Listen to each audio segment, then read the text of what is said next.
वक्त की बड़ी खबर के साथ चुनाव आयोग की तरफ से जम्मू कश्मीर और हरियाणा के लिए विधानसभा चुनाव की तारीखों का ऐलान किया जा चुका है। जम्मू कश्मीर में अगले महीने 3 चरणों में चुनाव होंगे। पहले चरण का मतदान 18 सितंबर को होगा, दूसरे चरण की वोटिंग 25 सितंबर को और तीसरे चरण का चुनाव 1 अक्टूबर को होगा। वोटों की गिनती 4 अक्टूबर को की जाएगी। वहीं हरियाणा में 1 अक्टूबर को मतदान होगा और 4 अक्टूबर को नतीजे आएंगे। आपको बता दें, आर्टिकल 370 हटने के बाद ये जम्मू कश्मीर में पहला विधानसभा चुनाव होगा। पहले राज्य में 83 विधानसभा सीटें थी, लेकिन 2020 में डिलिमिटेशन के बाद अब कुल 114 सीटें रखी गई हैं, जिनमें से 43 सीटें जम्मू डिवीजन के लिए और 47 सीटें कश्मीर डिवीजन की हैं। इसके अलावा 24 सीटें पाक अधिकृत कश्मीर के लिए रखी गई हैं। इस तरह अभी 90 सीटों पर चुनाव होंगे।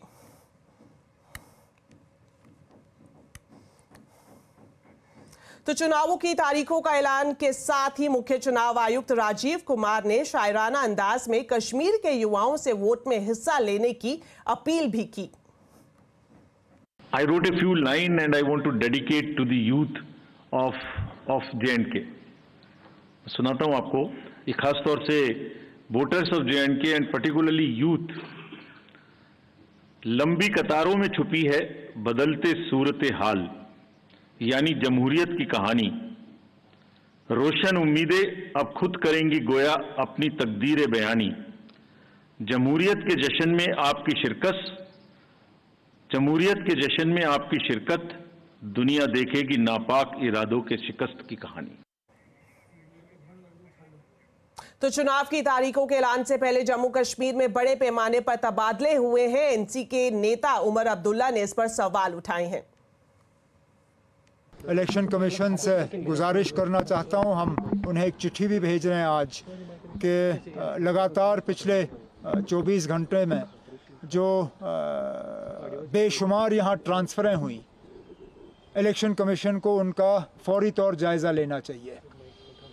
इतने सारे अफसर अचानक ट्रांसफ़र किए जाना, हमें तो शक है कि ये हुकूमत, दिल्ली की जो हुकूमत की पार्टी है बीजेपी, उन्हीं का लगाया हुआ लेफ्टिनेंट गवर्नर है यहाँ पे।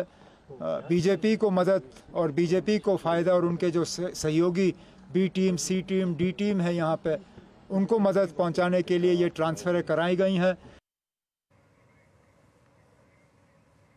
चलिए अब बात करते हैं बाजार की। हफ्ते भर से हाफ रहे बाजार ने हफ्ते के आखिरी दिन जोरदार क्लोजिंग दी है। शानदार ग्लोबल संकेतों के दम पर आज बाजार में जबरदस्त तेजी का दिन रहा। आज के कारोबार में निफ्टी ने शानदार प्रदर्शन किया और 397 पॉइंट चढ़कर 24,541 पर बंद हुआ। लगे हाथों सेंसेक्स भी 1,331 अंकों की तेजी के साथ 80,437 पर बंद होने में कामयाब रहा। बैंक निफ्टी भी पीछे नहीं रहा और सभी की तरह आशंकाओं को धत्ता बताते हुए 790 अंकों से ज्यादा चढ़ गया। आखिर में 50,517 पर बंद हुआ। आज के कारोबार में मिड कैप शेयरों में जोरदार तेजी रही। इंडेक्स 1,109 पॉइंट चढ़कर 57,656 पर बंद हुआ। आज के कारोबार में reality, IT index, PSC, auto, metal index सभी अच्छी तेजी के साथ चढ़कर बंद हुए।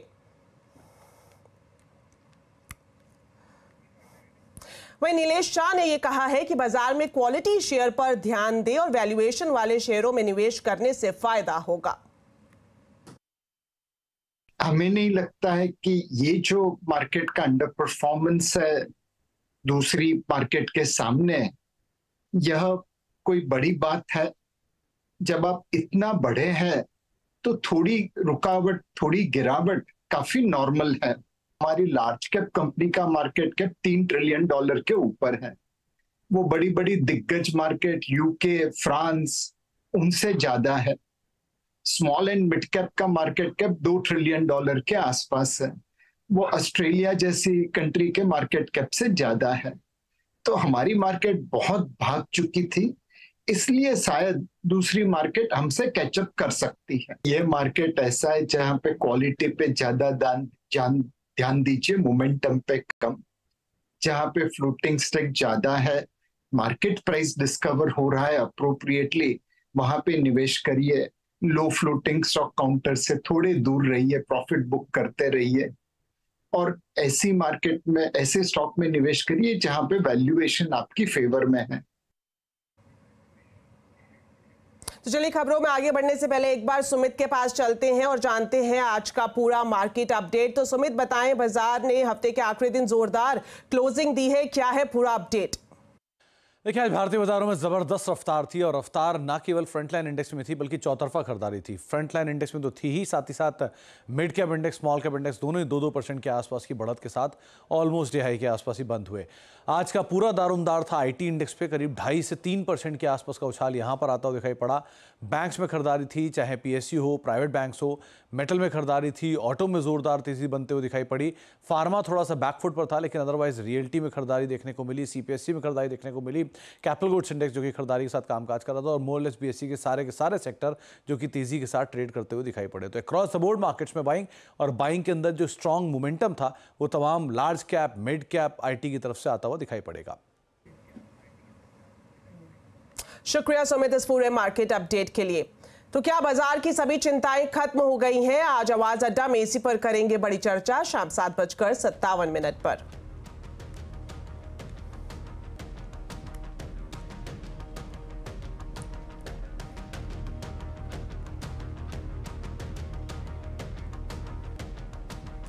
रियल एस्टेट डेवलपर्स को जीएसटी के मोर्चे पर राहत के आसार है। सूत्रों से मिल रही एक्सक्लूसिव जानकारी के मुताबिक लैंड डील में डेवलपमेंट राइट्स पर विवादित 18% जीएसटी का मामला जल्द सुलझ सकता है। इस खबर पर ज्यादा डिटेल्स के साथ अब जुड़ गए हैं आलोक प्रियदर्शी। तो आलोक, बताएं क्या जानकारी है आपके पास?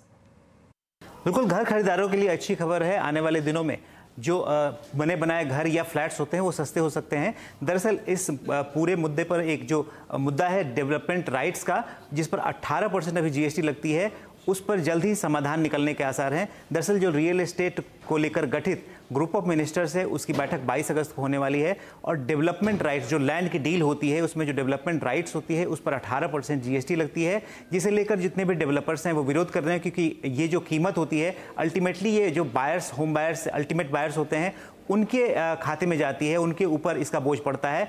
तो वो मांग कर रहे हैं कि इससे उन्हें राहत दी जाए, क्योंकि अभी तक जो लैंड डील्स होती हैं उसमें कोई जीएसटी नहीं लगती, लेकिन जैसे ही ये डेवलपमेंट राइट्स ट्रांसफर होते हैं ऐसे में 18% का एक्स्ट्रा जीएसटी बर्डन पड़ता है, और वो बर्डन अल्टीमेटली बायर्स पे आता है। लिहाजा अगर इस ग्रुप ऑफ मिनिस्टर्स से कोई ऐसा समाधान निकलता है तो वो उसकी सिफारिश जीएसटी काउंसिल की जो 9 सितंबर को होने वाली बैठक है उसमें जाएगी और इस पर फैसला हो सकता है। ये पूरा मामला सुप्रीम कोर्ट में भी चल रहा है। वहाँ पर जो डेवलपर्स हैं और ऑनर्स हैं, लैंड ऑनर्स, उन्होंने इस पूरे मामले पर सुप्रीम कोर्ट में भी अपील की हुई है, और सुप्रीम कोर्ट की भी अगली सुनवाई 9 सितंबर को होनी है। तो देखना होगा कि अगर ये पूरा मामला सुलझ जाता है तो इससे जो फायदा होगा पहले तो जो लैंड ऑनर्स और डेवलपर्स को होगा, और अगर उन्हें 18% जीएसटी से रिलीफ मिलती है थोड़ी बहुत, तो हो सकता है उसका फायदा जो फ्लैट बायर्स या घर खरीदने वालों को भी मिल सकता है। शुक्रिया आलोक इस पूरी जानकारी के लिए। अगर आप बीएसएनएल का सिम इस्तेमाल करते हैं तो आपके लिए अच्छी खबर है। बीएसएनएल की 4G सेवा 15 अक्टूबर को शुरू हो सकती है। कंपनी दिल्ली और मुंबई में 4G सेवा देगी। डिटेल्स के साथ अब जुड़ते हैं असीम मनचंदा से। तो असीम, बताएं कब से बीएसएनएल की तरफ से 4G सर्विस की शुरुआत की जा सकती है?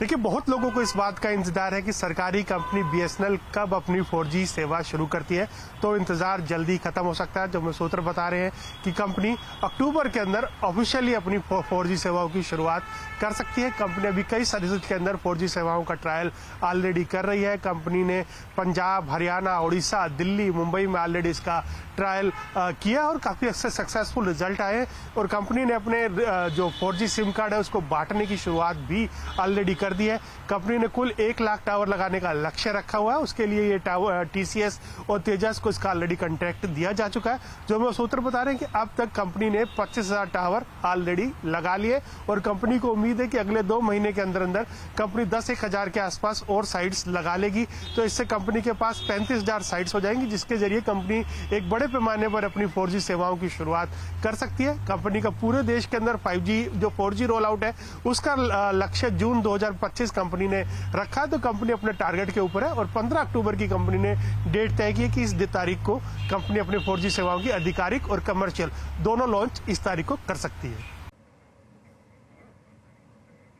तो चलिए, शुक्रिया असीम। और एक अच्छी खबर, BSNL कस्टमर्स के लिए जल्दी 4G सेवाओं का वो लुत्फ या फिर लाभ उठा पाएंगे। चलिए बढ़ते हैं आगे और एक और एक्सक्लूसिव खबर आपको बताते हैं। पवन हंस का हिस्सा अभी नहीं बिकेगा। हमें सूत्रों से जानकारी मिल रही है कि पहले कंपनी की माली हालत सुधारने पर फोकस किया जाएगा। डिटेल्स लेते हैं रोहन सिंह से। तो रोहन बताएं, पहले इस तरह की खबरें आ रही थी कि पवन हंस में हिस्सा बेचा जाएगा, लेकिन अब उसकी जो फाइनेंशियल कंडीशन है उस पर सरकार का फोकस जा रहा है कि किस तरह से उसे सुधारा जाए। क्या है जानकारी?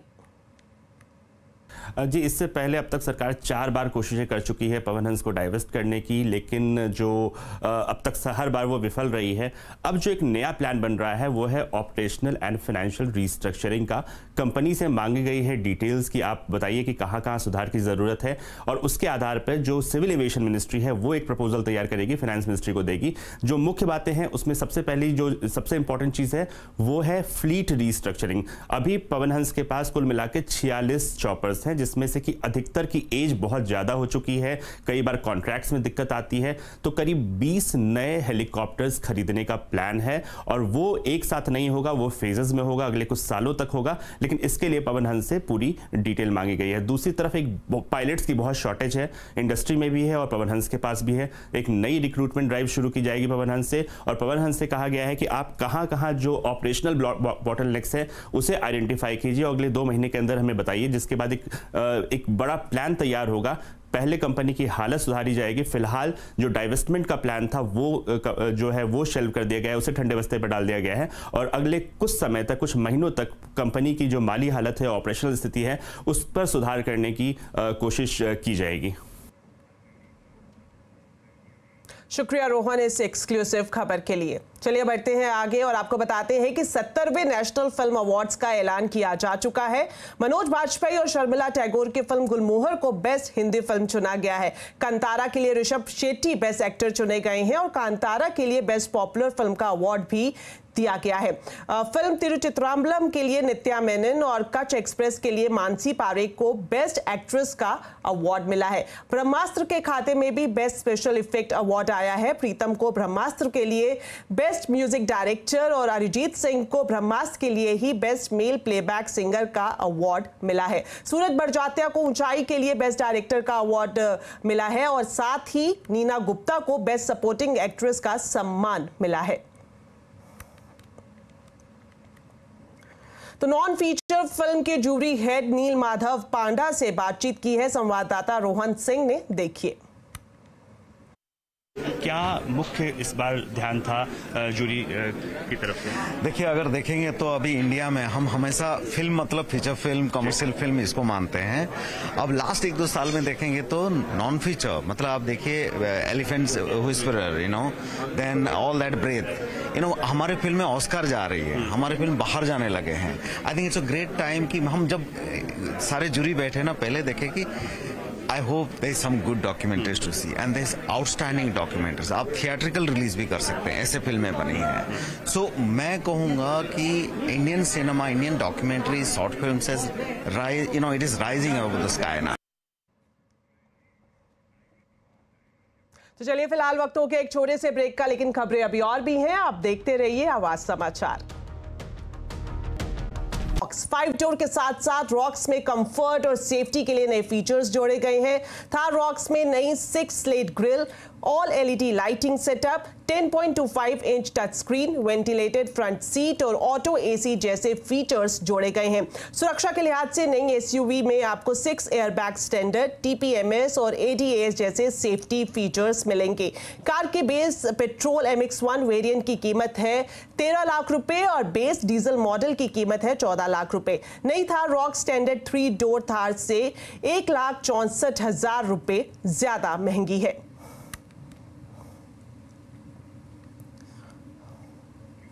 इसके अलावा iconic British motorcycle brand BSA की इंडिया में री एंट्री हो गई है। महिंद्रा ग्रुप की सब्सिडरी क्लासिक लेजेंड ने BSA गोल्ड स्टार 650 को भारत में पेश किया है। गोल्ड स्टार 650 में 652 सीसी का 4 valve single cylinder liquid cooled engine है जो 6500 आरपीएम पर 45 bhp की पावर और 4000 आरपीएम पर 55 Nm का टॉर्क जनरेट करता है। ट्रांसमिशन के लिए इंजन को 5 स्पीड गियरबॉक्स के साथ ट्यून किया गया है। बाइक को 6 कलर ऑप्शन के साथ लॉन्च किया गया है। एक्स शोरूम कीमत की बात करें तो ये 2.99 लाख रुपए रखी गई है, जो अलग अलग कलर के हिसाब से सिल्वर शीन टॉप वेरिएंट में आपको 3,34,000 रुपए तक जाती है। बाइक की बुकिंग शुरू हो गई है, ऑनलाइन बुकिंग भी आप कर सकते हैं। जल्द ही इसकी डिलीवरी शुरू होने की भी उम्मीद है।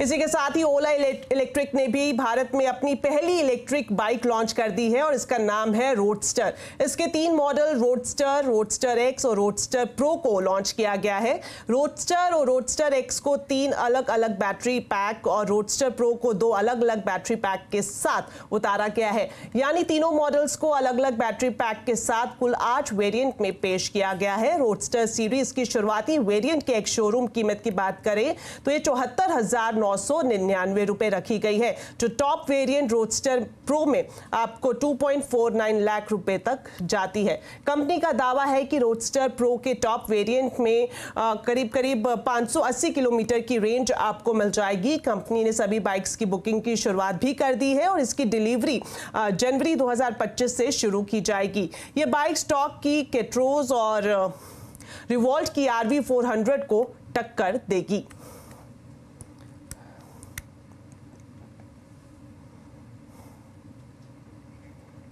CNBC आवाज आपके लिए खुशखबरी लेकर आया है। 31 अगस्त और 1 सितंबर को होने वाले मार्केट गुरुकुल के लिए अब खास ऑफर्स अपने दर्शकों को CNBC आवाज की तरफ से दिया जा रहा है। यहां आपको रजिस्ट्रेशन पर मिल रहा है पूरे 30% का डिस्काउंट। तो जल्दी कीजिए, ऑफर सिर्फ 18 अगस्त तक ही वैलिड है या कहें उपलब्ध है। कूपन कोड है फ्रीडम 30, इसका इस्तेमाल कीजिए और आप उठाइए फायदा इस शानदार मौके का।